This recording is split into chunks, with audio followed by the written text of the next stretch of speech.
Master కంటే ఎక్కువ talented అనిపిస్తే మాస్టర్ తొక్కేస్తాడు, డైరెక్టర్ కంటే అసిస్టెంట్ డైరెక్టర్ చాలా టాలెంటెడ్ అనుకుంటే డైరెక్టర్ తొక్కేస్తాడు. Quite natural.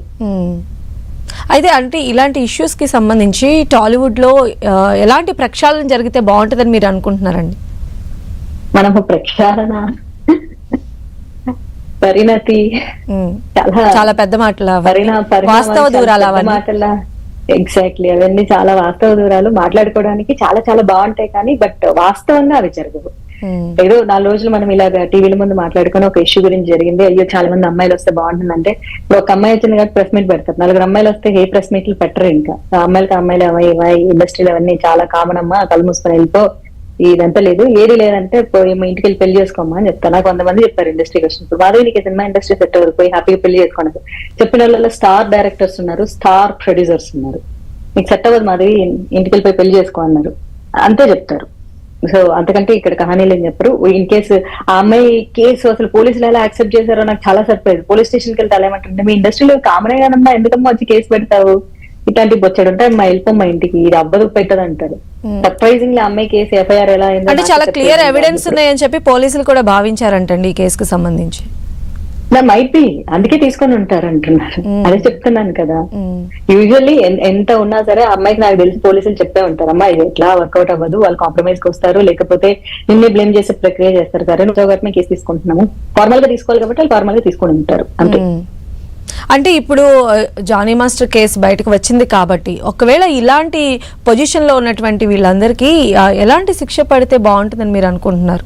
అంటే వీళ్ళకి ఒక గుణపాఠం అనేది రావాలి కదా, నెక్స్ట్ ఫర్దర్ గా ఇలాంటి ఇన్సిడెంట్లు జరగకుండా ఉండటానికి.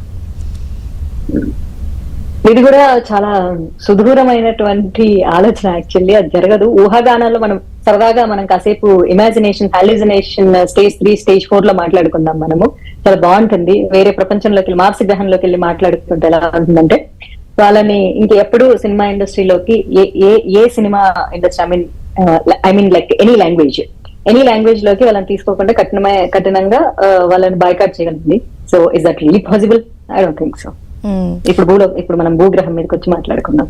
సో ఇప్పుడు అంటే నాట్ ఓన్లీ ఈ జనరేషన్ హీరోయిన్స్ లేకపోతే ఈ జనరేషన్ ఆర్టిస్టులు మాత్రమే కాదు, ఒకప్పటి ఆర్టిస్టులు కూడా ఇలాంటి కాస్టింగ్ కావచ్చు ఉండేది అని చెప్పి కొన్ని సందర్భాల్లో అంటే బహిరంగంగా చెప్పినటువంటి సందర్భాలు కూడా ఉన్నాయండి. అంటే అప్పటి నుంచి కూడా ఇవి ఇలానే కొనసాగుతూ ఉండటాన్ని ఎలా చూడాలంటారు? మనం ఒక పచ్చినిజం మాట్లాడుకుందామమ్మా. ఇప్పుడు యాక్చువల్లీ చెప్పాలంటే సినిమా ఇండస్ట్రీలోకి ఒక అమ్మాయిని పంపించడానికి ఎందుకు మన ఫ్యామిలీస్ వెనకడుగేస్తున్నాయి?